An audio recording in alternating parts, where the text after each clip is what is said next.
Welcome back to Gaelic Games Fan TV. It's the Hurling semi-finals preview. We're going to be looking ahead to both Hurling semi-finals, as well as some of the ladies' football and Camogie action. We'll be touching on that a little bit later on as well. But we'll mainly be focusing on the two blockbuster Hurling semi-finals, Cork versus Limerick and Kilkenny versus Clare. Matthew, on a scale of 1 to 10, how excited are you for Sunday for Cork versus Limerick? I mean, both games are going to be crackers. Like, I feel like the Clare-Kilkenny game has kind of been lost a little bit. I think people are forgetting that was a cracking game last season, and I think it has the potential to be a very good game as well. But like, all the build-up towards Cork and Limerick, like, on a scale of 1 to 10, how excited are you for the game? Geez, I have to say, I have to go 8, 9, 10. But to be honest, like, I'd bunk it to a 9 because, like, of the beating that Cork could get on Sunday, because Limerick are an unreal team. And yeah, thanks for having me on again, Aaron. Yeah, I suppose it's an exciting weekend. Like, the footballers unfortunately didn't make it that far, but the hurlers, they made to the All-Ireland semi-final. It's the first semi-final other than COVID for Cork since 2018, and we all know what happened then with the Seamus Harney and Nicky Quaid. Like that kind of image never goes away from me. I was at that game as well. And coincidentally, I'll be around the same place as well, Upper Cusack, where I was in 2018. So I don't know, is that an omen that Limerick will win after extra time, or is it an omen that the tables will be turned or whatever, but the Munster champions might lose? I don't know what it is, but like, I can remember that game up in the Upper Cusack, and when Seamus Harney was ready to shape up to take that shot, I was like, yeah, we're going to win this. And Nicky Quaid produced an unreal save, and as they say, rest is history. Limerick went on with this amazing run. Cork haven't done much since. Maybe the tables will turn on Sunday, we'll have to see, but hopefully from a Cork point of view, they'll do the fans proud anyway on Sunday. And as for the other game, like Kilkenny and Clare, it's a never-ending saga, I suppose, with Clare and Kilkenny. Clare, it's kind of a running team at the moment. They can't beat Kilkenny in a big game. They beat them twice in the league. This is the chance to do it this time around. And if they don't beat Kilkenny this Saturday, it might be a sign that Clare are actually not as big a team as we would have liked them to be. More so bottlers. So we'll have to see how that goes on Sunday or on Saturday as well. And then you obviously have the Camogie, the LGFA, of the minor football final as well. Hopefully that'll be as exciting as the hurling last week as well. So yeah, as I said to Seamus over the last few weeks, like, there's less games. I think there's 11 overall of impetus this weekend, but they are more important. Obviously, the other semi-finals, it's going to be a bonanza of hurling action this weekend, and looking forward to it. Absolutely, yeah. No, like some cracking games across all codes. And Ella says here, big one is Dublin v Kilkenny and Camogie game of the weekend. Hope the girls get a good crowd. Yeah, absolutely. It's poised to be a cracking game, most certainly in Dublin. I reckon do have a good chance going into that. Hurling 1, 2, 3, 4 says Matthew. I think from a core point of view, you need Downey and Toomey back, two absolute dogs who are 6'3" plus. Not sure what you feel. Yeah, I think Downey will definitely come in for Luke Mead. Apparently, there was a bug going around the camp in Cork. That was the rumours there, and he was out. Obviously, Conor Callahan came in on the bench instead of Robert Downey, so you'd imagine he'd be back. The thing is, though, with Ethan Toomey, while he has played absolutely brilliant in this championship, and he is a dog, as the commentator just said there, where would you put Kieran Joyce then? That's a dilemma, because he was at number 8 the last 2 games. And if you're going to have Rob Downey centre back, which you have to have there, obviously he's been brilliant over the last few games as well, all throughout the season. Where do you put Kieran Joyce? Because he's kind of a rock in the defence as well. So, look, it's going to be interesting. What do you do? Do you drop Mark Coleman? Do you drop Tim O'Mahony? Like, it's going to be interesting to see Pat Ryan's team sheet named at 9 p.m. tonight. So, looking forward to that more than anything. I agree with you definitely that Downey needs to come back. But with Toomey, it'd be interesting what Pat Ryan does with Kieran Joyce if Toomey is to come in. Absolutely. Yeah, well, sure, look, we'll crack into it, and we'll start obviously with the Cork Limerick game. I suppose we're already speaking a bit about it there. Yeah, like, I mean, the anticipation, the build-up, the hype for this game, I don't think I've seen build up around the game like this in a long time. Has the makings almost of an All-Ireland final, in all honesty. Like, it's going to be fully packed out in Croke Park. There's probably going to be so many people who want tickets who won't get tickets. I mean, so much hype around it. And obviously, look, there's been a rivalry between Cork and Limerick in recent years, but it's obviously because of the games and everything else. Like, you think back to, as you said, 2018, you obviously had when Cork beat Limerick in 2019 in the round robin. You had obviously 2021 as well, the All-Ireland final and everything that went with that. And then, of course, earlier in the year, a couple of months ago when Cork obviously beat Limerick in the Munster round robin. So, like, Cork and Limerick, they don't, like, I feel like some games sometimes can disappoint. I feel like Limerick-Clare games have often kind of disappointed maybe. Limerick-Kilkenny games sometimes probably have as well. But Cork-Limerick, whatever it is about, I know 2021 was completely one-sided, but I still thought it was a cracking game. I know you probably disagree, Matthew, but I still thought like some of the hurling that was on show from Limerick was absolutely brilliant. But yeah, like, I mean, the build-up and hype around this one, like, it's gonna be some game.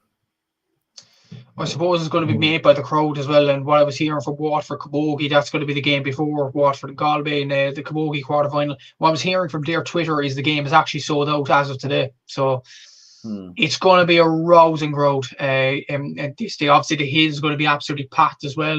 Apparently, the Flares aren't allowed in Hill 16 according to the on Garda Síochána, but you know yourself, Aaron, the Flares are going to be there. So I think that argument is going to be put to bed pretty early on in proceedings. But this game, because of what happened in Páirc Uí Chaoimh and because of the rousing atmosphere there, this game has cranked up a whole nother level. Like, Limerick have been absolutely well, they haven't been brilliant in this championship. Some of the players haven't stepped up in this championship whatsoever. Like, you look at scores that I put out on my Instagram during the last few days, and somebody was pointing out to me as well, Aaron Gillane is only 2-2 from play, 2 goals, 2 points. So he hasn't performed well this championship. Cian Lynch hasn't either. Garrod Hagerty is probably the best of the bunch so far. Colin O'Neill is in midfield. But then again, is Darragh O'Donovan going to come back in, starting in midfield? And to be honest, like, when you look at Limerick's journey to the final, or journey to the semi-final rather, their best performance probably in this run was probably against Cork, and they lost the game. They scored 3 goals and 26 points. They had a 78-79% shot accuracy. But when you look at the other games, they only scored 315 against Clare. Against Tip, you couldn't really judge a Tip, just fell down bowing to Limerick, really. Against Waterford, it was almost like it was comfortable for Limerick, and they still could see the 2 goals in that game. Against Clare, they were comfortable enough, and then half-time, Clare got that goal through Peter Duggan, and they gritted like dogs in that second half, but they didn't perform particularly well. So, look, and then again, Cork haven't performed well in the last 2 games against Offaly and Dublin. Obviously, there were rumours around that there was a bug going around the camp. Hopefully, that has to be gone now from the system. Like, Pat Ryan has to get these players up for the occasion. And to be honest, when you look at Cork's scoring efficiencies and scoring throughout the championship, like ever since the second half against Waterford, Cork's shooting efficiency has been absolutely excellent throughout the championship. So it'll be interesting to see how it plays out in Croke Park this weekend as well. And Alan Connolly is going to be another interesting one, because he didn't score anything against Dublin, nothing against Offaly either. But before that, he scored 4 goals and 9 points, 4 goals and 7 points from play. So, like, will Dan Morrissey go on, and will he keep him quiet? And yeah, it's going to be a very interesting game, and looking forward to this greatly, obviously. And yeah, it'd be interesting to see how these Limerick players that have been underperforming, the likes of the Lynches, the likes of Declan Hannans, the likes of Aaron Gillane's, can they rise their level once they get into the big dome that is Croke Park? Yeah, like, is this the best 2 teams in the country, do you think? I mean, like, I don't think anyone's disputing that Limerick are number 1. I know, obviously, they lost to Cork themselves in the Munster round robin, but they still went on, obviously, to win Munster. They've obviously won the last 4 All-Irelands, last 6 Munsters. Like, so I don't think there's any debating that they're not the best team in the country. I don't think there's any debate in that. I suppose the debate really is our Cork the second best team in the country? You could argue Clare, you could argue Kilkenny, but I feel like after what Cork have done, beaten Limerick, and the form that they've been on, I know the last 2 performances against both Offaly and Dublin haven't been particularly brilliant, but what do you reckon? Is this the 2 best teams in the country right now? A lot of people might argue with me because of me being biased and stuff like that, but I genuinely believe Cork are the second best team in the country. And a lot of people will complain in the comments about it, but the stone cold facts are Cork beat Limerick in the round robin group as well. And Clare fans pointing towards the win in Páirc Uí Chaoimh. Let's not forget Sean O'Donoghue got sent off, and before that sending off, Cork were in control of that game, and they were going to go ahead and win that encounter. So I just feel like Cork are better than Clare at this present moment in time. Like, Clare lost by 6 points in the round robin, 6 points in the Munster final as well. It just proves that Clare are kind of getting further away from Limerick than closer to them. So that's probably the reason why. And Kilkenny, when you look with them, look at the quality in Leinster, it's poor. It really is poor. So it'll just be like Cork are the second best team in the country at the moment. They didn't show it in the last 2 games against Offaly and Dublin, but to score 5 goals against Offaly and then for the Cork fan base to turn around and say we didn't perform well, that just shows the level that the Cork fans kind of expect the team to go to and the hope that they provided the whole county. Like, to be honest, like, other than the Offaly, Dublin and Waterford first half, Cork have been absolutely brilliant in this championship. In the second half against Waterford, they converted about over 80% of their shots. Against Clare, they were very good. It was just Clare got a bit of the rub of the green on the day and they got over the line. Fair play to them. Against Limerick, absolutely exceptional. And then Tipperary recovering obviously from that early setback with the Marquillo goal. Cork drove on after that. So I just feel like Cork are, this season's form anyway, are the second best team in the country, and they have grown into the championship, it's fair to say. So I just feel like they are the second best team in the country, and a lot of Clare fans will complain about it, but when you look at the fact that Clare lost by 6 points both times to Limerick in this championship already, it probably cements the fact that Cork have just overtaken Clare as the second best team in the country.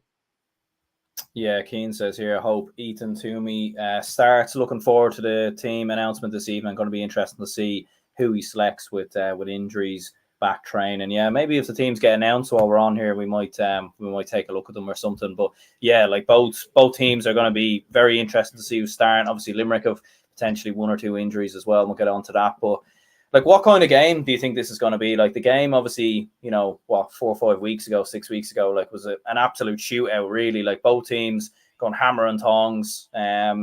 Cork obviously racing into a huge lead. Limerick obviously do what they do and come back, and then Cork obviously get the penalty right at the death from Patrick Horgan and obviously end up winning it by 2 points.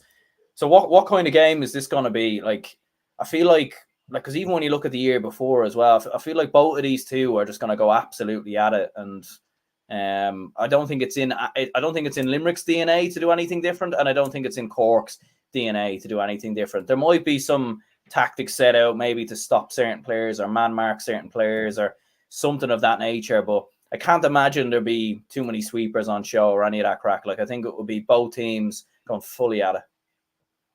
It absolutely will. It's last chance to lose for both sides. Like, this is knockout hurling. If you lose this game, if you mess up one little bit, you could be out of the championship by Sunday evening. Both of them panels will know that come this game. Like, like, obviously for Limerick's case against Cork the last time out, maybe there was a bit of shadow boxing, maybe there was to a certain degree, but at the same time, like, Limerick still scored 3 goals and 26 points. They still showed their cards right. But you just imagine once it goes down to the wire, Limerick will be much more tuned in than they were in Páirc Uí Chaoimh. And surely the Cork players and Pat Ryan and the fans as well will have to notice that as well, because Limerick were in a situation last time out. They knew, like, even if they lost the game, they could still go into the Waterford game in the Gaelic grounds, win that game, get a Munster title under their belts. Whereas Cork had to win that game, and they were hungrier to get over the line in Páirc Uí Chaoimh. So this is do or die. This is win or bust. So both sides will be going for it, hammer and tongs. There's no doubt about that. And like, you just have to feel like, from a Limerick point of view, the bigger players that haven't stepped up in this Munster Championship campaign this season have to step up in this game. Like, there's going to be no more excuses for Aaron Gillane for hitting a low from play count. There's going to be no more excuses for Dermot Burns missing frees that he usually converts. There's going to be no more excuses for Declan Hannon looking tired in the centre-back position. There's going to be no more excuses for the underperformances of Cian Lynch. This is do or die for Limerick, and John Kiley will know that come this Sunday, and they will be tuned in, no doubt about that. And there was all the comments in the league, and maybe to an extent in the Munster Championship, about shadow boxing. There's going to be none of that this Sunday. Both sides will go at it full hell for leather, and I'm looking forward to it too. Yeah, just looking at some of Limerick's danger men, like, obviously we know the brilliance of Aaron Gillane, Gerard Hegarty, like, obviously how good they've been so far this year. Cian Lynch, I suppose, maybe wasn't the best the last day out against Clare, but I feel like, I remember last year it was similar, and then obviously in Croke Park against Galway, he was absolutely outstanding, and you felt like that was really when he clicked into gear. So, like, what kind of plans do you think the Cork backs will have for some of Limerick's danger men? You obviously have the likes of Shane O'Brien, has been brilliant as well. Donegal Dawley coming off the bench. Adam English as well. How do you think it's going to look matchup wise? It's going to be very, very interesting. Like, yeah, like you looked at the last few encounters, it was Robert Downey on Seamus Flanagan, but Robert Downey's now moved to centre back. Will Owen Downey go on Seamus Flanagan if he does start? But there is the fitness issue with Seamus Flanagan. He didn't start in the last few games. He got a bit of a twinge against Waterford. It's going to be interesting to see if he does start this game, or will be the bull in Shane O'Brien, as he's most affectionately called. But you look at Limerick's dangerman here, like Garrett Hagerty is their top scorer from play from 111. And as the programme lines it out, it looks like Mark Coleman will go on. Now, Mark Coleman is more of an attacking, marauding wing back. So you would imagine some, like Tim O'Mahony is as well. So will Cork take out Mark Coleman just to get someone concrete on Garrett Hagerty? That might be a plan for Pat Ryan. Maybe put Kieran Joyce at number 7, take out Mark Coleman, maybe bring him on later on in the game and put Kieran Joyce and Garrett Hagerty, because both of those players match up for size more than anything, because we know Garrett Hagerty is a big muscly player. Kieran Joyce is nearly the same. He's a very, very big player and big presence, big marauding presence in that centre-back role. But with Robert Downey there has to be a place to accommodate Kieran Joyce. You can't just leave a quality player like him out of the team. So I'd imagine that might be a plan for Pat Ryan, just to put him, stick him on Garrett Hagerty and don't let him go, because Hagerty has been Limerick's top performer, at least from play this season. Tom Morrissey hasn't been too bad either, but then if Tim O'Mahony goes on him, he's a marauding wing back as well, has played in the forwards usually, so would he be the best man marker? Like, you'd imagine if Keane Lynch starts centre forward, will Robert Downey go on him? I think actually, if Robert Downey goes on Keane Lynch, if the programme says how it is on the pitch on Sunday, I think Robert Downey could have a very good game. I think he could have a marauding game, because he's been very good in this championship so far. Keane Lynch hasn't found the same levels of form as he has over the last few games. And when you look at the rest of the Limerick team, like if Shane O'Brien starts over Seamus Flanagan, Owen Downey has only come in really into the starting 15 only this year onto the senior team. He has done well in under 20s over the last few seasons, but this is a whole nother level as All-Ireland semi-final in the Crow Park. So it's going to be big for him. Aaron Gillane, you would imagine Sean O'Donoghue will take him. He usually does. And I think Sean will relish that challenge, because Gillane hasn't been good in this championship. And you see last year against Galway, I know this is a different game and all that, but it was the same stage last year in the semi-final. You seen what wreck Aaron Gillane did last year. I think it was Pádraig Mannion on him last year, and he had an absolute nightmare on him. Like, every ball that went up to Gillane, he kept winning it. He kept getting out in front of his man. And Pádraig Mannion had an absolute nightmare on him. I'd be hoping, and I think many Cork fans would be hoping, Sean O'Donoghue doesn't have that same level of nightmare. And I think he's capable of a very, very good performance in him. And then you look at the other corner, Niall O'Leary, will he go on? Like, I don't know who exactly is going to start at 15 for Limerick. Now that Peter Casey is definitely out for this game, like that was a hard injury he had against Tipperary. Will Donegal O'Donnell come in? We'll have to see. Like, Cathal O'Neill, it'll be interesting to see where he plays. Like, if Darragh O'Donovan's back to full fitness, you would imagine he'll go to midfield with O'Donoghue. So would that mean Cathal O'Neill will go to either centre forward where Keane Lynch is, and Keane Lynch goes to the corner? Or would you put Cathal O'Neill at number 15? So it's going to be interesting to see that. If Cathal O'Neill goes to 15, Niall O'Leary probably will take him. And Niall is a very good man marker as well. What would be interesting as well is the puck outs from Patrick Collins and his save percentage. Like, even I looked at the save percentages for Patrick Collins in the Munster Championship, and it was very, very low. I think it was about 25%. Make no mistake about it, Aaron, Patrick Collins has to have the game of his life on Sunday if Cork are to get over the line, because you'd imagine Limerick, at an estimate now, Limerick would have, I don't know, 2, 3, 4 goal chances in the game. And if Patrick Collins could see 75% of those, that's 3 goals. That's 9 points already. So he has to have the game of his life here, Patrick Collins, and there's no doubt about that as well. Then you look at the other side. Would Declan Hannon go on Shane Barrett? If that's the case, I think Shane has a real chance of outspeeding Declan Hannon, because Shane Barrett, his game is revolved around pace. And he's been excellent in this championship with 2:13 from play. Declan Hannon, while he has been a brilliant captain over the last few seasons, he's been renowned for being very, very slow in this championship. Maybe I could be wrong. Maybe he will produce the goods come Sunday, but we'll have to see about that. Who will go on Hoggy? That's the big question as well. And what I was hearing around the Limerick camp, we will have to see with team news tonight, but I've heard that Barry Nash is out of the team because of injury. If that is right, that's a huge, huge coup for Cork. That's a huge, massive plus for them, because then Limerick have a decision to make. Would you put Sean Finn and Patrick Horgan? Like, Horgan has done well in this championship, but if you put Sean Finn and Patrick Horgan, who would you put on Alan Connolly? Limerick have a lot of decisions making to doing this game. Maybe put Dan Morrissey on it, but it's going to be interesting. Like, Brian Hayes, who goes, if Barry Nash is out of the equation, who goes on Brian Hayes? Because Brian Hayes is renowned. I think he's, his power and his physicality is well renowned, but his height is really, really renowned as well. Because, like, if he comes up against a cornerback like Mike Casey or something like that from Limerick, he could get bullied out of it. So, is there the question mark? Would Kyle Hayes sacrifice his attacking role to go back on Brian Hayes? Like, it's an interesting kind of dynamic. I don't think John Kiley would do that. That's just a suggestion that I put out because of the height and physicality that Brian Hayes does possess. At the same time, like, Declan Dalton's a pretty big lad as well. So that would, go by the match day program that Kyle Hayes would go on Declan Dalton, and that should be an interesting battle because you've seen how Declan Dalton was so riled up in Barky Heave last time out, and Kyle Hayes is usually a player, and he's been player of the year arguably this season. So it might be the biggest challenge that Declan Dalton has ever faced in his career. He's been very good for his club father, and he's very good for his Division Emo Kelly, and has been good for this Cork team so far this season. But to face Kyle Hayes in Croke Park, it's going to be a big challenge for him. So it should be interesting. And around the middle as well, you would imagine if Ethan Toomey does start, Ethan Toomey and Dara Fitzgibbon up against Will O'Donoghue and Darragh O'Donovan, you would imagine out of them four, Darragh O'Donovan's the most attacking midfielder. It'd be interesting if he comes up against Will O'Donoghue, who's more of a defensively sound player.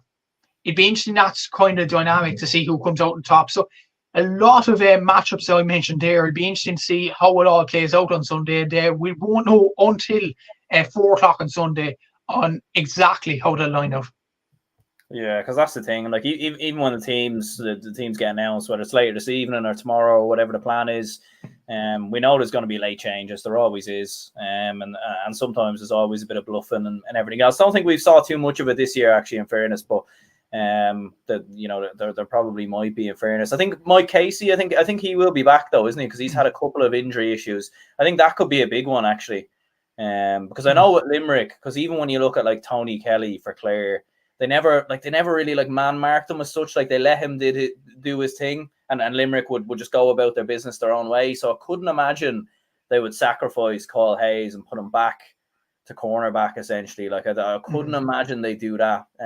Given the fact that he obviously started out in the forwards and he's kind of made his way back as the years have gone on. But I feel like Mike Casey would be the perfect man there if he is fit. But if he's not fit, then again, like, it does become a bit of a dilemma for Limerick. It does, and it's a dilemma. Who would you put there? Like, Fergal O'Connor has done well in the Fitzgibbon Cup for UL, and Fergal O'Connor has done well when he's come in for Limerick, but he is a young player, and this would be, I would imagine, I'd have to look at them in more depth now, but I think this would be Fergal O'Connor's first time that he'll actually take to the field in an All-Ireland semi-final or a final. So if he's to come in, and if Mike Casey is injured, and if Barry Nash, if the rumours are true about him, that'll be a big, big chance for Fergal O'Connor. And you'd imagine as well, like, if there is kind of an injury crisis in Limerick, you'd imagine Colin Coughlin might have a job to do as well. He's been brilliant over the last few seasons, and he's a young player as well, developing a small bit as well. And what Limerick did try during the league, I'm not sure will they do this on Sunday now.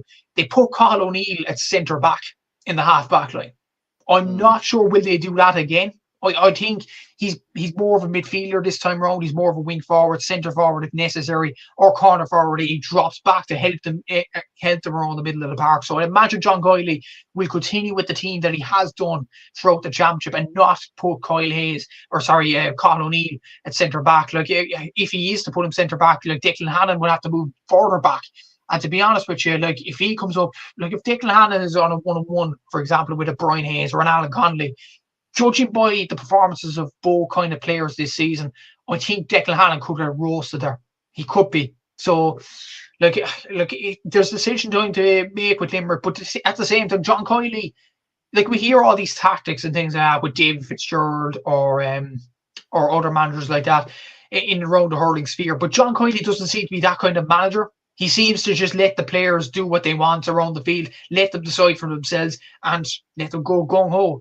And I just feel like that'll be in Limerick's DNA come Sunday. So it will be interesting to see that. I think the most interesting aspect is from a Cork point of view, where if Kieran Joyce is to play, where would you play him? If you're going to bring in Ethan Toomey, would you play him in the wing back role? Would you sacrifice Mark Coleman or Tim O'Mahony? Would you put in Rob Downey?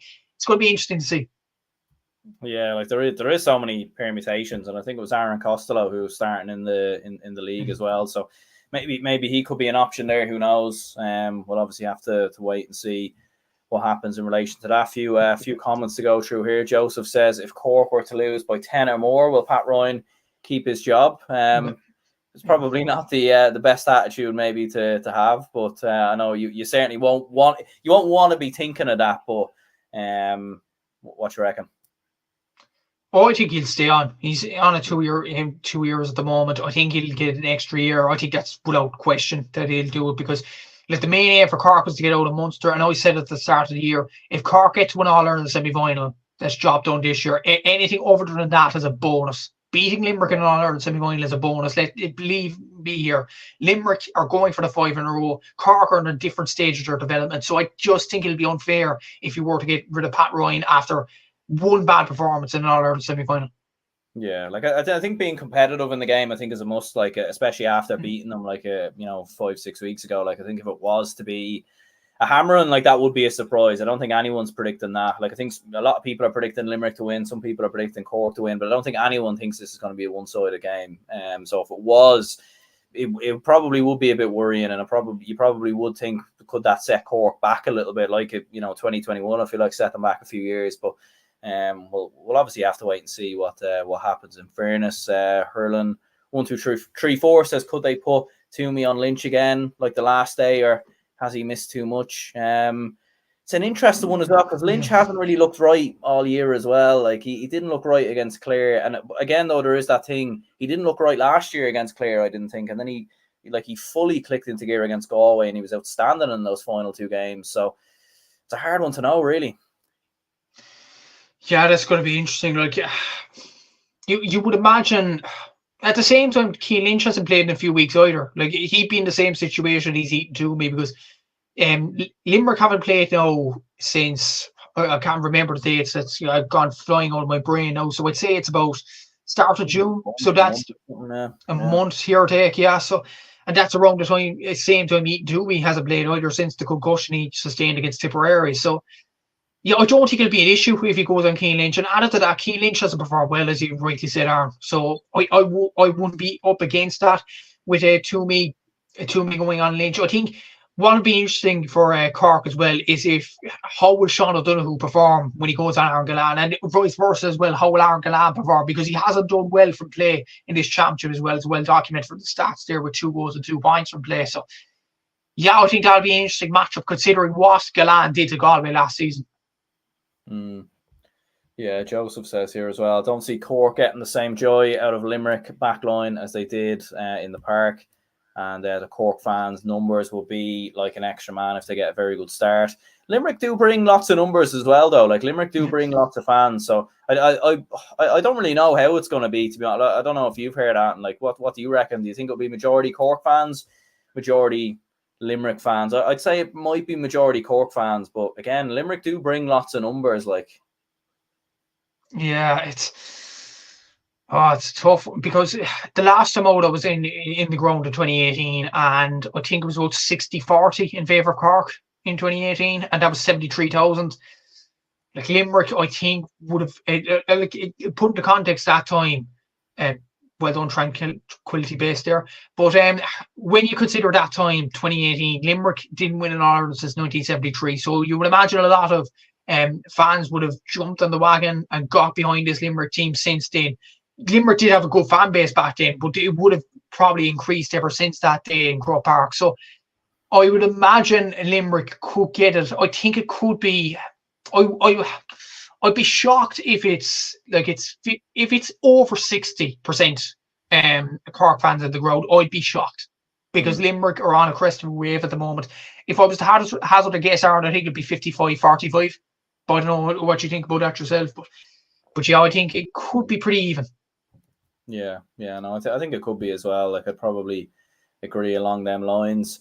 You mentioned Pat Collins and obviously some of the big saves and everything he's made. But like his puck outs in particular, like his puck outs against Limerick, I thought were phenomenal. And obviously that puck out towards the end of the game where the replays don't even catch it, obviously when he hits it to Kingston, and obviously then Shane Kingston wins the penalty and everything else, and the rest is history. But some of his puck outs, even in the first half as well, and even some of the ball, like even the Cork backs were hitting over the top. Like the amount of joy, as like Joseph was saying there, like the amount of joy that Cork were getting sort of in Limerick's half-back line, it was very rare to see. So what do you reckon this time around? Do you think Limerick will have a plan for that?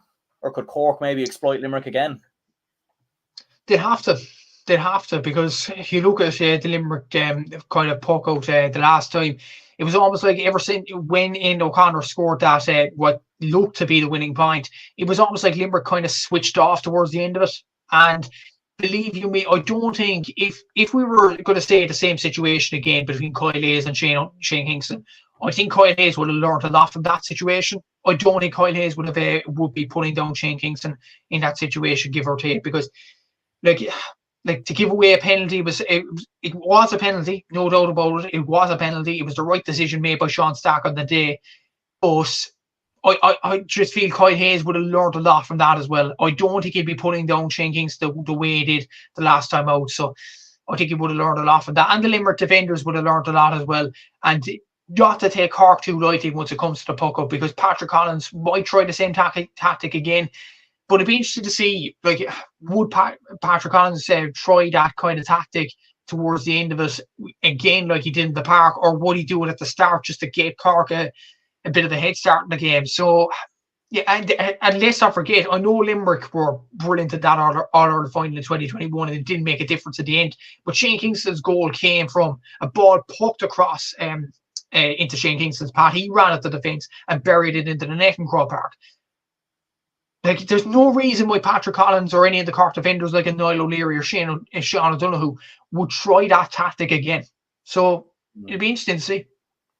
Yeah, before I get your prediction on it, like, what do you think is the most important thing that can happen in this game that will decide the outcome? Because there's so much happening everywhere. Like, it's going to be a ding-dong battle. We're mentioning Pat Collins. Like, we haven't even mentioned Nicky Quaid yet and the influence he could have in the game. We know Gerard Hegarty loves to step up in these games. Like, is there something you think that could be the deciding factor? Because I'd imagine there won't be much between the teams. You'd imagine anyway. I said it before the podcast. I think it will be the battle between Sean O'Donoghue and Aaron Gallan, because Gallan's performed poorly this championship. O'Donoghue usually, like, if he goes on a guy, he's not letting anything go. He's not taking his eyes off his man. He's going to make it a nightmare for Gallan all day. And I just feel like if Gallan is off colour and Sean O'Donoghue starts to gain a bit of confidence and Aaron Gallan starts to get a few wides from play and things like that.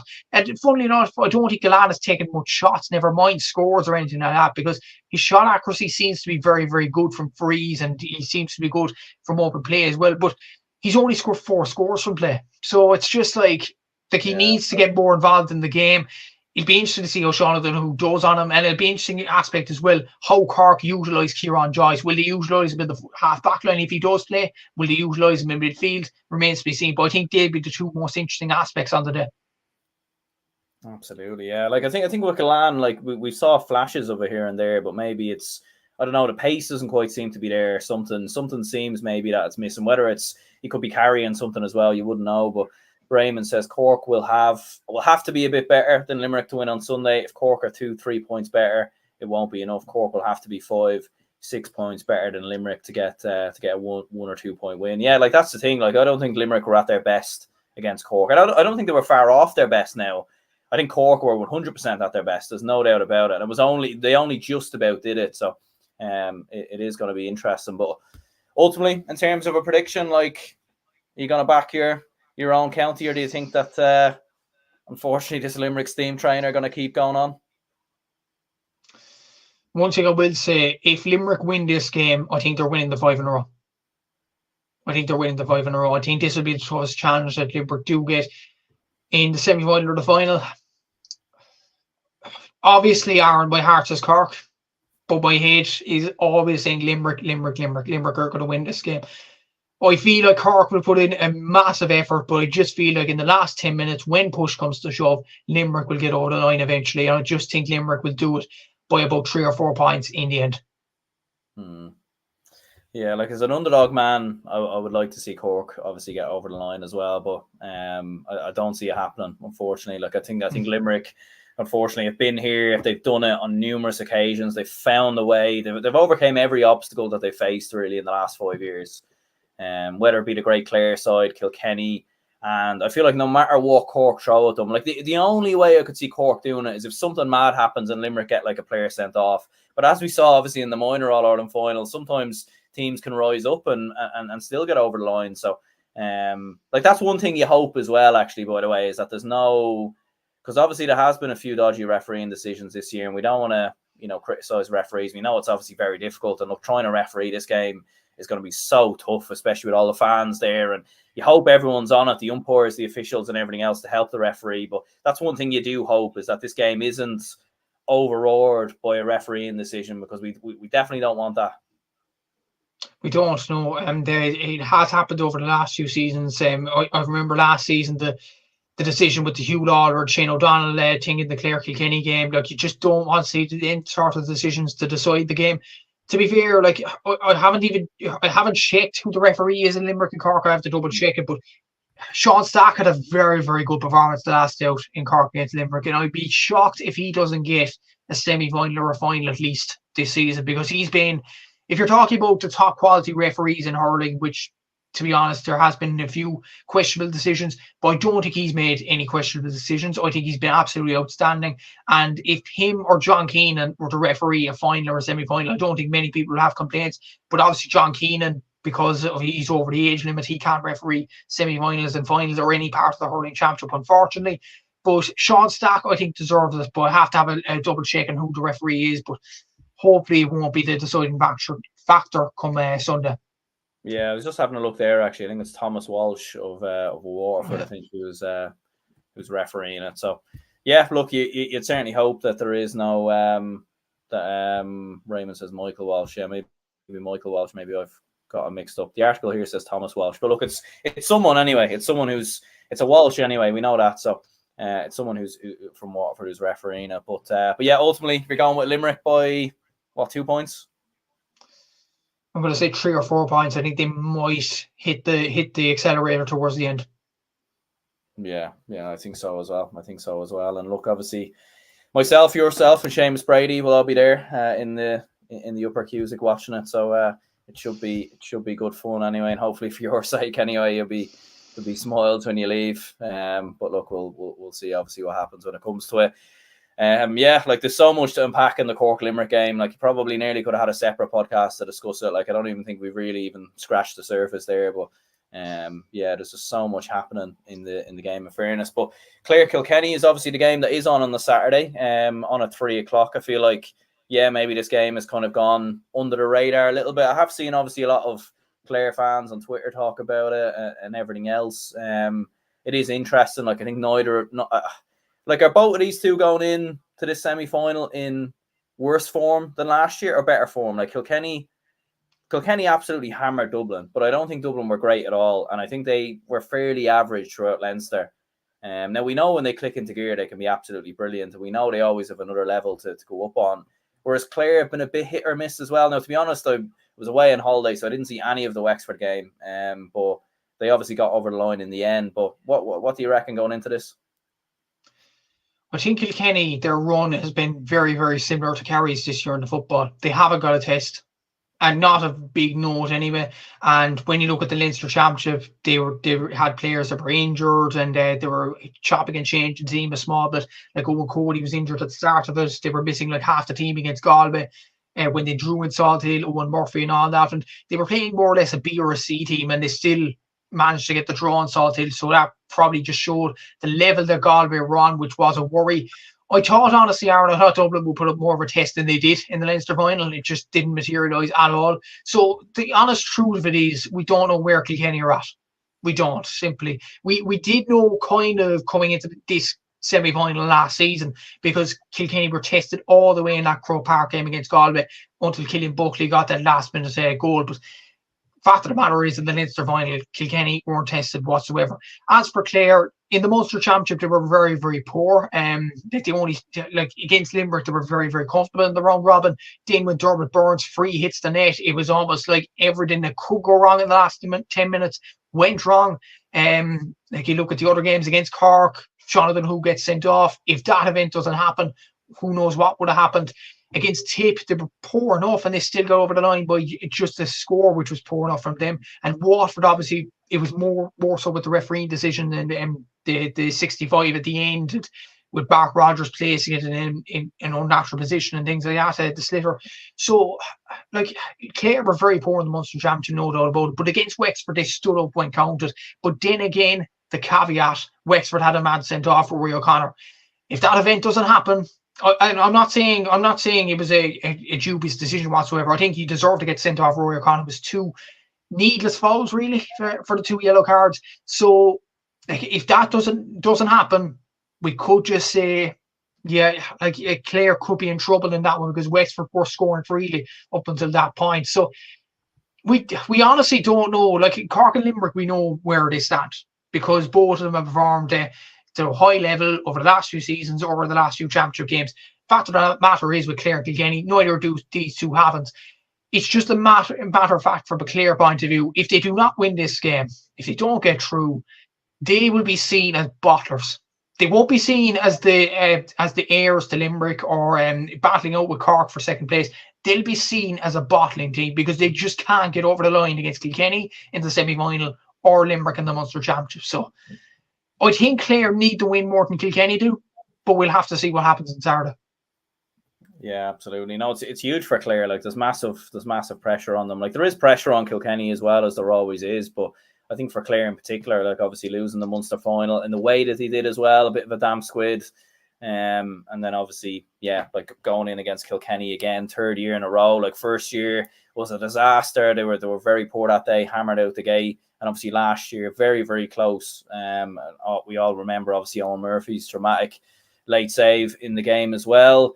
Like I suppose for Kilkenny, like they did play very well against Dublin. They obviously do have Adrian Mullen back in the fold. It's looking like John Donnelly like is going to play through the pain barrier, albeit I'm sure he'll be a lot more recovered by now anyway. But like Kilkenny do have a lot more of their best players back. TJ looked a lot more like himself, I felt, against Dublin as well. So could that be a big difference for Kilkenny? Possibly so. Like, if you look at the scores here, TJ scored 4 goals, 46 points. But then again, from play, he scored only 3 goals and 9 points, which isn't really great. Like, you looked at the game against Wexford in the round robin. This was a worrying thing from a Kilkenny point of view. At home, Wexford actually scored more from play than Kilkenny did. So, if you're looking at that stat, I don't think Derek Ling would be mightily pleased with that. You look at your other scores, John Donnelly, 18 points. Question mark, obviously, is he fully fit or not? Mossy Jones, 17 points. Cian Kenny, 16 points. Owen Wall, 3 goals and 5. Owen Cody, 2-5. But then the rest are very, very sporadic, even though Adrian Mullen did very, very well in the Leinster final against Dublin. 8 points. Well, he hasn't played much, but you imagine Adrian Mullen has to have a big game in this one, because I remember 2 seasons ago, Adrian Mullen was regarded by myself anyway as one of the most underlooked players in the country, and he performed brilliantly in that All-Ireland semi-final against Clare, and that season in general in 2022, and last season as well in 2023. So, like, who do Kilkenny play in the forward line? Do you play Tom Phelan there? Do you play Billy Ryan there? David Blanchfield, will he get more of a free role in that half-back line? Like, Walter Walsh only scored a point against Dublin. He's only scored a point when coming in. Like, do they start him as a late replacement? Do they bring him bring him off the bench or whatnot? It'll be interesting to see that kind of dynamic as well.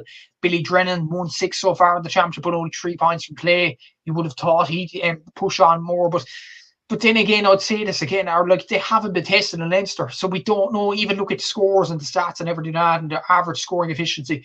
We don't know where Kilkenny's levels are at, because Clare is a completely different level to what they've faced. The likes of a Galway, the likes of a Carlow, the likes of an Antrim. It's just the fact of the matter that he's the All-Ireland Championship. Like, Clare are at a much higher level than them. So, like, Kilkenny, no doubt about it, they have to perform at a good level, but it's kind of a weird situation for them because they beat Clare in the last 2 seasons. They aren't under much pressure, and because of what they faced in Leinster, we don't know where they're at. Yeah, it's interesting, all right. Like, because going into the Dublin game, like I remember, like us Dublin fans were thinking we've got a real chance here, and then right from the get go, Kilkenny just turned it on and completely destroyed us. And like you feel like they could turn it on here as well and catch Clare cold. Like it wouldn't surprise me if we saw Kilkenny like put in another top class first half performance, and Clare were chasing the game. But like you mentioned there is pressure on Clare, pressure on Brian Lohan. Like you feel like it's going to make or break really for Clare in some ways. Like you feel like if they don't win this, maybe Brian Lohan won't be there next season. Rumour Shane O'Donnell's going to retire. Maybe some other lads might leave the panel. So it really does feel like a bit of a make or break situation for Clare.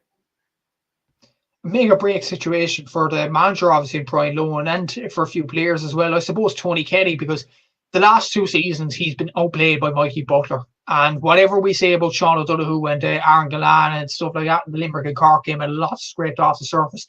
The one matchup which everybody will be looking towards on Saturday is the Mikey Butler and Tony Kelly one. Because the first year, Tony Kelly didn't score anything for play. He was anonymous, let's be honest here.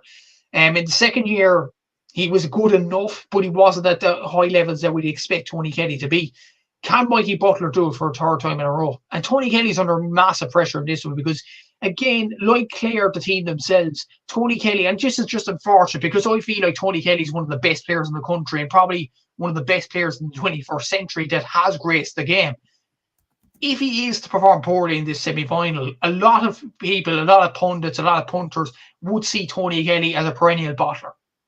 That's the whole nature of the media. That's the whole nature of inter-county hurling. And for myself, I just don't want to see that. I want to see Tony Kelly and he's full pop in this All-Ireland semi-final. Do I think he's capable of performance to topple Kilkenny in this game? Absolutely. Tony Kelly is one of the best players in the country, and I still stand by that argument.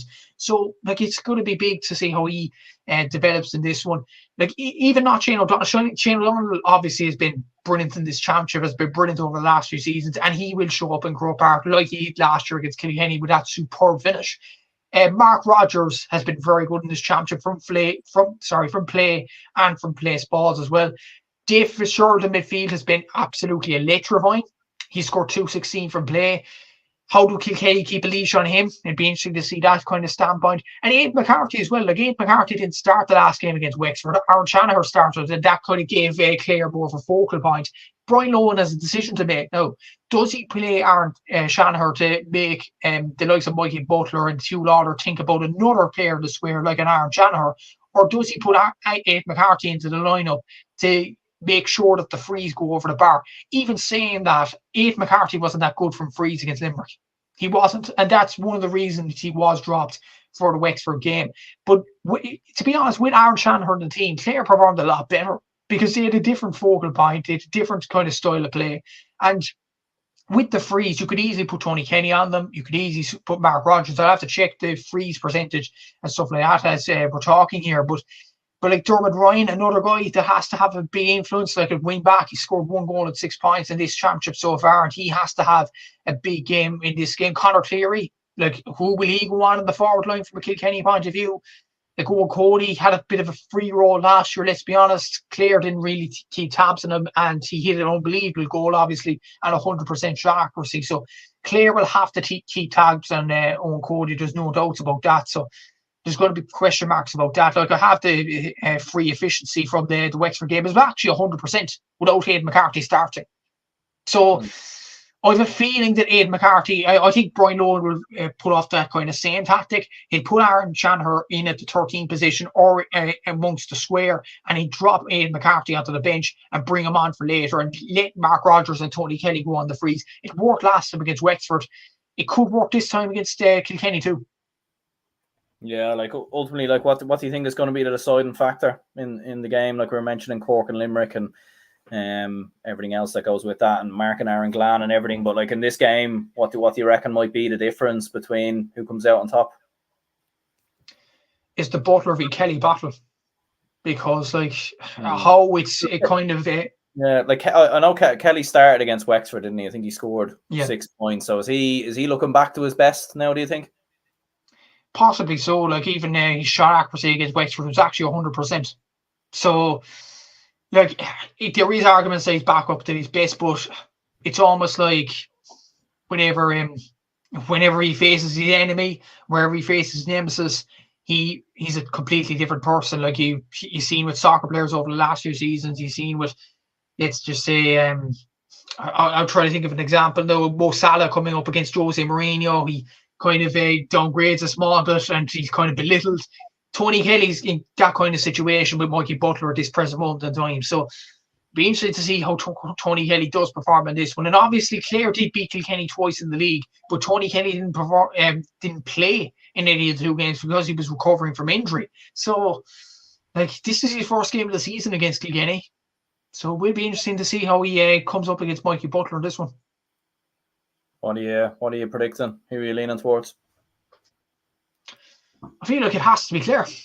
It has to be Clare because like they have more of a need to win this. I think if they lose this, it'll be a disaster for them. I think Brian Lohan might walk out the door then because this is his 5th season now, I think. So like if Clare do lose this game for a 3rd season running against Kilkenny, that would be the 3rd season running where they both lost to Kilkenny in the All-Ireland semi-final and lost to Limerick in the Munster final.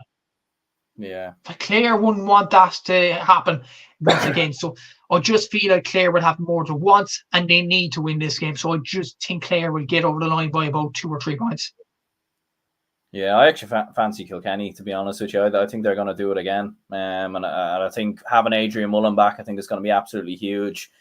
They've obviously been here before on numerous occasions. I know a lot of these lads obviously haven't won an All-Ireland. It's obviously been a while. A few of them have, obviously, likes of TJ and whatnot, but a lot of them obviously haven't. But a lot of them have been here. They've got through semi-finals. They've got through finals. They know how to manage the break from, obviously, Leinster up until now. So I just fancy them to do it. I fancy them to cause the shock again. I just think Clare, I don't know what it is in these big games, these big knockout games, but I would question their bottle in all honesty because it's been far too many occasions. And I don't know, like I'd have a sneaky feeling if there were 1 or 2 points up going down the home stretch, Kilkenny would nick it back because that's what Kilkenny do and that's what Clare have done in the last few years, you know? Possibly so. And even on take it from another standpoint, I think what the neutrals would actually want is either a Kilkenny-Cork final or a Limerick-Clare final. Yeah. None in between. I think, honestly, if you get a Cork and Clare final, you might get a bit of support. But if you get Limerick and Kilkenny again, it will just lose interest in the final because it's 3rd year running. We all know what probably is going to happen. Limerick will get over the line. But if Clare face Limerick in a final, in an All-Ireland final, it would be interesting to see how that plays out. And as well as Cork and Kilkenny because that rivalry goes back decades. So I think one of them 2 matchups will be what the neutrals want at the weekend. So if Clare do get over the line on Saturday, maybe a lot of neutrals will go for Limerick on the Sunday. Yeah. No, like obviously I'm predicting Limerick and Kilkenny both to go through, but it's definitely not what I want to happen. Like I think a Limerick-Clare final would be box office, you know, like with the history and everything else and the rivalry and everything that goes with it. I think would be huge. As well, Limerick, Kilkenny. We like to be fair, they've having good games in the last couple of years, but we probably just want to see something a little bit different. But yeah, there we go. Matthew's going with Clare. I'm going with Kilkenny. Let us know your predictions for that game in the comments down below. We'll touch on some of the Camogie and ladies football in just a moment. But first of all, I wanted to touch on some of the news that obviously broke in the last few days. And Davy Fitz has left his post, obviously, as Waterford hurling manager, and Henry Shefflin has left his post as Galway hurling manager. Could Davy Fitz end up at Galway? That seems to be the rumour. To quash that rumour, a lot of people were saying it to me, even in my household, but that rumour quite got quashed a day later because Maurice Brosnan, a very good journalist with the Irish Examiner and all that, does quote my stats usually, so big shout out to him on this. He said he heard reports anyway, and he said it on his X account that Galway are looking for an internal appointment. So that indicates they're not going for Davy Fitz. And there was when Henry Shefflin, it was funny actually, when Henry Shefflin was given the P45, as they say, there was a lot of stuff being tweeted about saying, please no Davy Fitzgerald, no to Davy, keep Davy 10,000 miles away from Galway and things like that. And it was almost like they weren't reacting to Henry going. It was almost like they kind of knew the writing was on the wall. But then when Maurice Brosnan put out that tweet, it probably stopped Galway's heartbeats racing a small bit after that. So look, it is what it is. And I would have thought Henry Shefflin might have gone to Waterford. As someone on X, I can't remember off the top of my head who did, but somebody suggested that it could be good for his career that he goes to Waterford. But Henry Shefflin said to a reporter, I think earlier today, that no, that rumour's not true. I'm not going to Waterford. So I don't think it is a managerial merry-go-round. I don't think it's a managerial swap. But as for both and in shock level, I think Davy Fitz was a shock. I didn't expect the news on Monday night. It's funny because I expected the news to come towards the end of the season, at the end of the league campaign, but it didn't in the Munster Championship. After the way Waterford performed, and after the news that Austin Gleeson had intentions of returning to the panel, I didn't see Davy Fitz going because I thought there was a project there to be done in Waterford, but no, he's gone. And it's just, it was unexpected news, to be honest with you. And we don't know, was Davy Fitz sick of his job and things like that. We don't know, obviously, what Davy Fitz feels inside, and we don't want to speculate in rumours. As for Henry Shefflin, I'm not shocked, Aaron. I think Galway have gone backwards under him. I think, and Seamus said this from the very start, to be fair to them, and I'll credit this to Seamus Brady here. He said on my podcast, it's almost like Henry Shefflin is Kilkenny's agent. He's almost like, here's everything you need to know about Galway hurling. Here's everything you need to know about Tom Monaghan, Evan Nyland, about Gavin Lee, about their upcoming talent, and then going back to Kilkenny with the information. It's just, it just reeked. When I heard that quote from Seamus, I was thinking maybe he's been a bit harsh on Henry Shefflin. But seeing as how he set up the Galway team in the semi-final last year against Limerick, and this year was a diabolical year, let's be honest, from a Galway point of view. And it just proved to be not a match made in heaven from a Galway point of view, and I'm not shocked that he is gone. And I just think I agree with the person that said it on X earlier today. I think he's ruined his reputation now, Henry Shefflin. I think he had the chance, being a esteemed Ballyhead Shamrocks coach, to go with Kilkenny, not Derek Ling, and to replace Brian Cody. But now he's gone to Galway. His reputation's gone down a bit. He's made Galway worse, not better.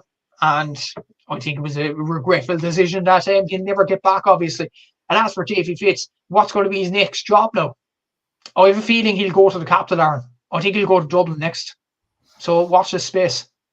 Yeah, I don't know. Like a few years ago, I remember I definitely wanted Davy. I'm not too sure anymore now. I just don't really know, like, if it's going to work. Like, and I don't see Micheál Donoghue. Like, would Micheál Donoghue go back to Galway? That's interesting. Like, I've seen a few people saying that, like, Micheál Donoghue could go back to Galway, then Davy could come to Dublin. I don't know, to be honest with you, how I'd feel about it. I think there would be some benefits to it, but I don't really know if anything really would change, to be honest. I couldn't see us winning Leinster or anything like that. But look, we'll obviously have to wait and see if that was to come around. But yeah, it's interesting with Henry Shefflin. Like, I could see him maybe going back to Kilkenny, maybe being part of Derek Ling's backroom team. Maybe he'll take charge of the under-20s or something like that. I think he will do something within Kilkenny, but I don't think he'll manage another county team. In all honesty, I couldn't see him going anywhere. Or who knows? Maybe Henry Shefflin could manage Dublin. What a change for the Bucks that could be. But I couldn't see that happening, to be honest. I thought he'd actually go to Waterford, to be honest with you, because it might rehabilitate his career. But it turns out that's not going to be the case. And we talk about Henry and we talk about Davy, and rightly so, they're the stories of the town. But who's going to go to Galway now? Who's going to go to Waterford? If Maurice Brosnan is selling... maybe. I think Matty Kenny is the ideal appointment for Galway, yeah. I really think so. But considering Micheál Donoghue was at Dublin, I don't think he's going to leave Dublin unless he's coerced to go back to Galway. I think Matty Kenny is the ideal appointment for them, or Donald, or whom I think, Jeff Linsky possibly could be in there for Galway. Could Cathal Murray leave the Camogie setup? He's done well with the Camogie team over the last few seasons. But if Maurice Brosnan's rumours are to be true, I think that'll be good for Galway. I think that'll be the best thing for Galway hurling, just to get an internal appointment, because the last time they got an internal appointment, they won the All-Ireland. I'm not saying it's just like abracadabra, they'll win the All-Ireland if they get in internal appointments. I'm saying it would improve the standard of Galway hurling if they managed to do so, because even Anthony Cunningham didn't manage to win the All-Ireland, but he got damn close to doing it. 2 All-Ireland finals, Leinster Championship in 2012 as well, their first Leinster Championship ever, and he's a Galway man. So Galway seem to do better when they have internal appointments. Like even when we all done who was kind of struggling, like he won their last Leinster title as well in 2018. And when you look at like Shane O'Neill coming in, didn't do much in the Leinster Championship, didn't get Galway over the line in that one. Like I think it was Anthony Cunningham, then we all done who like before that was John McIntyre, and he didn't do much with the Galway team either, a Tipperary man. Jorah Nan was ridiculed in Galway, a Clare man. So I think Galway will do better with an internal appointment. I think if Marsh Brosnan's rumour is to be true, I think that'll be the best thing for Galway hurling. As for Waterford, if Henry Shefflin's not going to take it, I think Eddie Brennan could be an ideal candidate. I think he could be. I think he's a very good esteemed coach, has done well at Lynch. He speaks well on podcasts and things like that. He has done well with Cool, I think, at the Dublin Hurling Championship. If he moves down to Waterford and Austin Gleeson comes back, I think they could be a dark horse for Munster next season. They really could be. So I think that could be an avenue that Waterford go down. But then again, like Waterford and Kilkenny did have their rivalry in the late 2000s with the likes of Owen Kelly, John Milan, facing against Eddie Brennan himself, Henry Shefflin, all them, Jackie Tyrrell. So is there scope there for Eddie Brennan to go down to Waterford? If Henry didn't go down, would Eddie go down? We'll have to see. But I think he'd be the ideal replacement for Dave Fitz if Eddie Brennan is to take the job on. Yeah, it is interesting, all right. And the fact that Davey stepped away as well, I think is interesting. Like it does point towards he has something else, maybe, in the books or whatever. But yeah, like maybe that's him retiring. I don't really know. Like maybe he's just going to be a pundit now. Like he's obviously only had, I think, 1 year where he hasn't worked as an inter-county manager, and I think even then he was with the Cork Camogie setup, wasn't he? Yeah. So he was. Yeah. So like he's never not done something. Do you know what I mean? So like he's probably going to be involved somewhere. I was throwing the suggestion out in group chats that maybe he could go to Westmeath, but I don't think many people are buying that. You know where he could actually go? I think this could be a situation where Johnny Kelly kind of improves Offaly as a team, and they improve and they get steady at the Leinster Championship, and then Davey takes on the job. Yeah, I don't know. I heard with all the younger players and everything else, it's like you've got everything's working very, very nicely there, and it's like if you just, do you know what I mean? I feel like Davey Fitz is the man to come in and rescue something. Do you know what I mean? He's a bit of a superhero or something, or do you know what I mean? A fireman or something. He comes in to put a fire out or something. Do you know, like his next job could be with Wreck-It Ralph, I'd say. There you go. Yeah. That could work. Like because he came in, he resurrected Waterford. He resurrected, like in his first spell, resurrected Wexford. Same a bit with Clare. Like he doesn't really go into teams that are already on the up, and I feel like Offaly are on the up. But there we go. It's gonna be interesting to see. Let us know in the comments where you think Davey and Henry Shefflin might end up in the Galway Waterford managerial jobs and everything else. And yeah, we'll touch on some of the Camogie action, quarterfinals, Kilkenny versus Dublin and Galway versus Waterford. Looking at Kilkenny versus Dublin first up. Kilkenny will be the favourites, there's no doubt about that. But can Dublin cause the shock? Obviously, this is in Croke Park. It's the precursor before the Galway Waterford game, which is obviously then the precursor to the Cork Limerick game. So what do you reckon might happen here? Yeah, I feel like this will be the most comfortable game of the weekend in terms of Camogie. I think Kilkenny should run all over Dublin. Like I know it's in Croke Park, and Dublin might be used to. Well, I don't think they're used to playing there. I think the Camogie team haven't played there in a long time. But yeah, Kilkenny, they were good enough in the group stage. Obviously, lost by a goal to Tipperary, that Karen Kennedy goal, and I just feel like if they face against Dublin, they could run amok on them. When you think about it, like Cork scored like 4 goals and 22 points or something like that against Dublin and Páirc Uí Chaoimh. Dublin only scored 5 points themselves. So how are Dublin going to reduce that gap? If you know what I mean, like Kilkenny are a top level team like Cork are, and I just feel like this will be way too easy for Kilkenny in this one. Like Kilkenny don't have their major players in this one. Like Denise Gall's gone out to Australia, so they have had to get new players into the panel. Like Aoife Prendergast is their top scorer, I think, with 2 goals and 24 points. So She's going to be the main player for them. Katie Nolan as well with 113, Julie Malone with 3-7, Aoife Doyle 2-9. So they're probably the ones to watch from a Kilkenny point of view, and I just feel like they'll get over the line against Dublin. And Dublin don't seem to be scoring much in the championship, not in terms of players anyway. Like their top scorer is Ashley Marr with 19 points.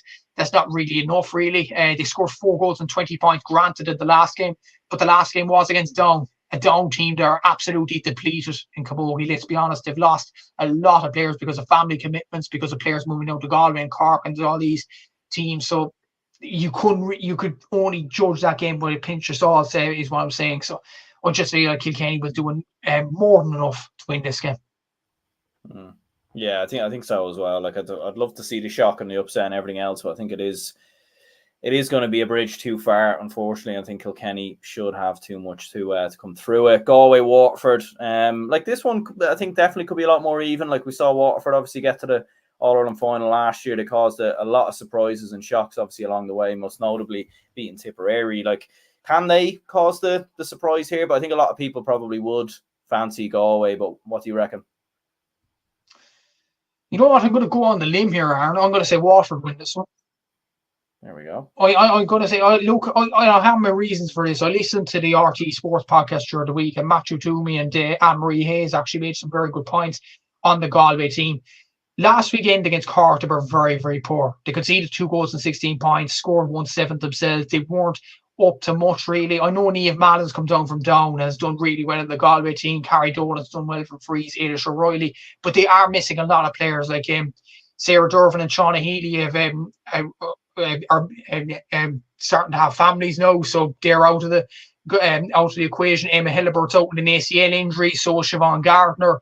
You've Niamh Kilkenny actually coming back from having a baby, coming onto the bench, but she isn't the same really as she was years ago. She was a brilliant player, but she has lost a few yards on the legs now.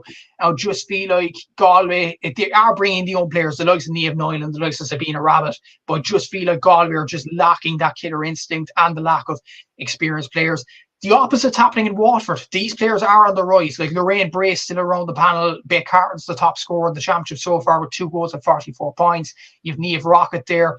Maria O'Brien scored 6 goals in this campaign. Abby Flynn's done well in this campaign as well. Leisha Forrest was a young player coming in last year, but now she's coming into her own this season as a more experienced player. Vicky Falconer has come back in the last few weeks from a horrid injury in the All-Ireland final against Cork. So that's another huge boost as well.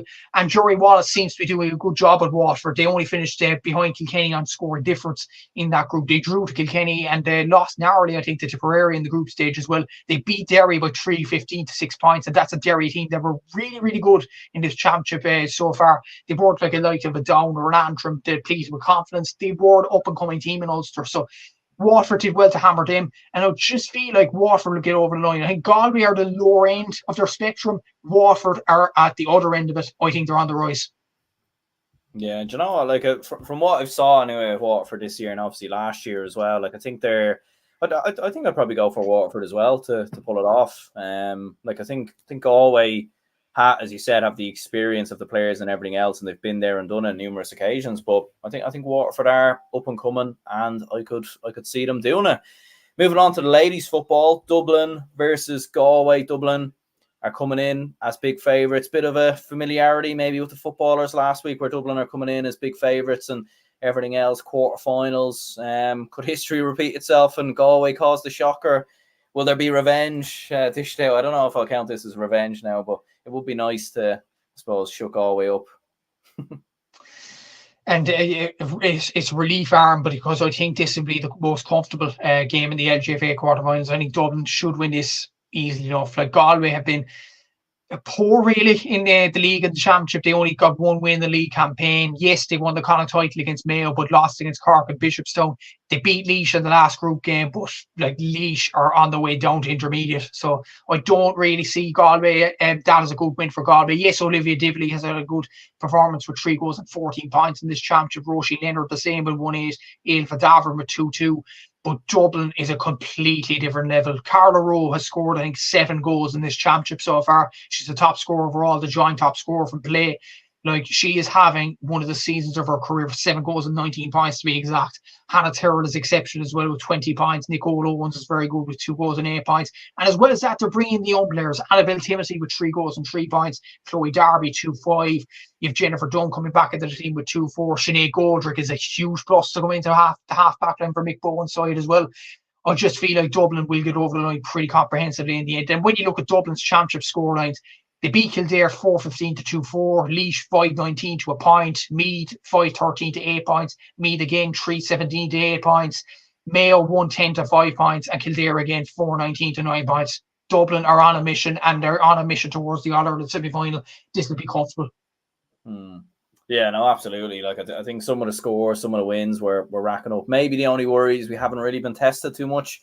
We could be coming in a little bit undercooked, but I think we should still be far too strong for Galway, and maybe that worry will come in a semi-final. Cork versus Waterford. Waterford are coming. They've provided a few shocks and surprises a little bit in ladies football in the last couple of years. I don't think it's a foregone conclusion, but I'd imagine you'd be confident enough, though, at the same time you come through it. Yeah, I look at this game on paper, you would be confident the Cork get over the line. But Waterford have given Cork a lot of tests in Munster over the last few seasons. And let's not forget, Waterford beat Cork in the league to send Cork down to Division 2 this season. So, like, going by that logic, Waterford have a huge chance in winning this one. But at the same time, Cork have, I'd like to think anyway, they have improved over the last few weeks. They tested Kerry and Munster. They were ahead of them at halftime, then got a bit of a lull period in the second half and fell away in that one. But they won their 2 group games against Lynch and impressively against Galway. That Lynch game in particular shut you up, Aaron. That winning game in Port Lynch. I don't want to remind you of that prediction, but yeah, Cork were very good in the group stage. Katie Cork with 1 goal and 30 points. Ava McAuliffe, I think she's about 16 or 17 years of age. She scored 2-3 from play in 2 games.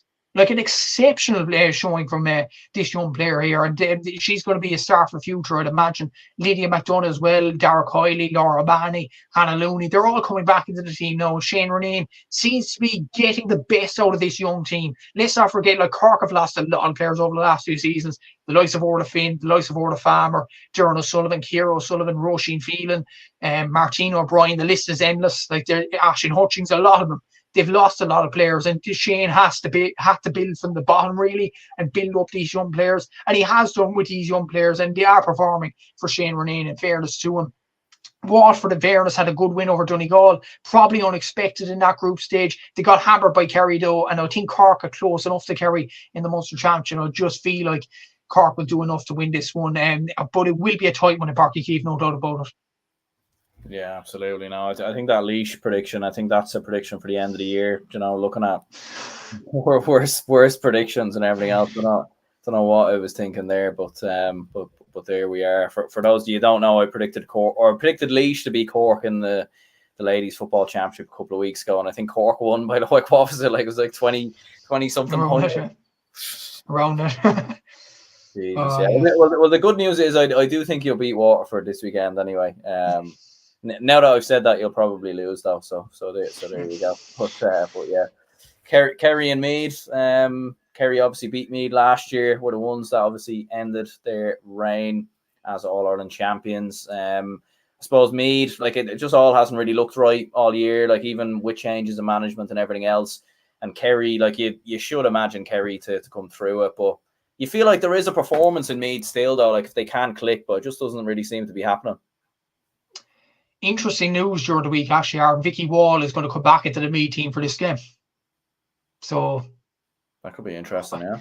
It could be very interesting. Like, if Vicky Wall seems to have the upper hand on Kerry whenever she plays and things like that. Emma Duggan is in the team as well for Meath. There is obviously a new manager there, Shane McCormack. There is some new players like Niamh O'Sullivan retired over the last few seasons. So did Orla Duff.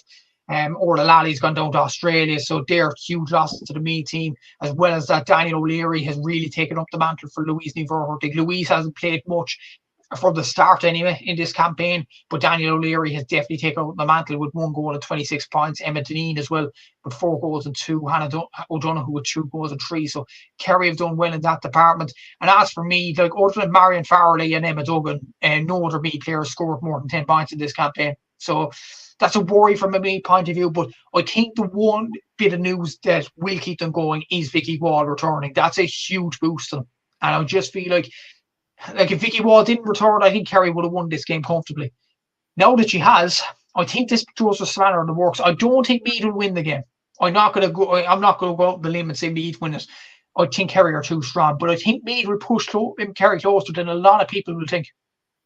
Yeah, no, especially with that news, yeah, definitely. Like, I mean, is it too soon? Like, I mean, for everything obviously to click and everything else, it's hard to know. But yeah, Meath could very well do it. It's definitely not inconceivable. But I probably would back Kerry, I think, in the form that they're in. Armagh versus Mayo.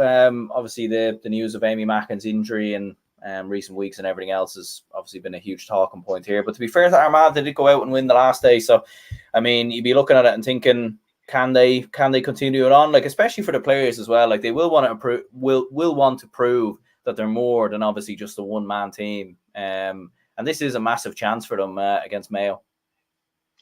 They haven't impressed in the group stage or the Ulster final, Armagh, this season. They have done well in the league, obviously won the league title, but without Amy Mackin, ever since that horrid injury did happen, and obviously we wish Amy all the best in her recovery, Armagh haven't been the same. Like, in the group stage, they beat Meath by a point, and that wasn't Meath team without Vicky Wall, the team that was very reliant on Emma Duggan that day.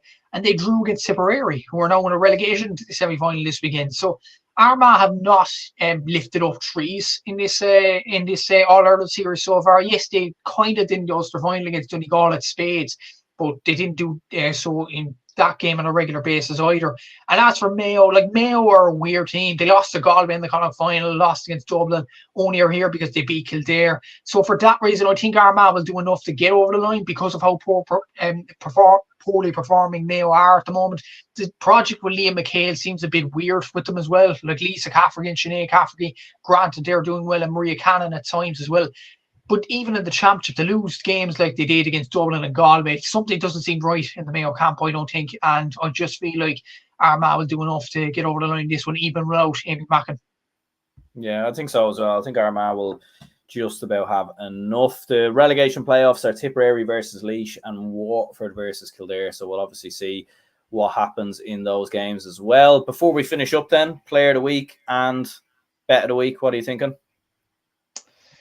Bet of the shock of the week or bet of the week, I think it's obvious I'm going to go for Waterford Camogie to beat Galway. I think that could be definitely one to cast your eyes on. Player of the week.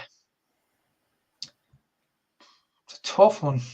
I think Tony Kelly has a score to even with Mikey Butler. I think he'll be player of the week. I genuinely believe this is the time where Tony Kelly has to step up. There we go. Yeah, like, I think for me, like, yeah, I think bet of the week probably is Waterford beating Galway. I haven't seen the odds between Kilkenny and Clare. I'd imagine they're probably fairly even, in fairness. And then, like, Cork could beat Limerick. Like, Limerick probably are slight favourites, but again, there's probably not much in that. In terms of player of the week, very tough. Like, there's so much going on. I wouldn't be surprised if Gerard Hegarty put in a massive performance, because he tends to do that in these big games. He's done it time and time again. So it wouldn't exactly surprise me if he'd, or even someone like Nicky Quaid could have another absolute stormer. William O'Donoghue could as well, in fairness, in round midfield. So yeah, maybe go with Gerard Hegarty there. But do let us know in the comments your picks for player of the week, bets of the week, and everything else. So yeah, look, we'll wrap it up here. Matthew, cheers very much for coming on, and cheers anyone who tuned in. If you did enjoy the content, hit the like button and subscribe if you haven't already, and we'll speak to you all in the next one.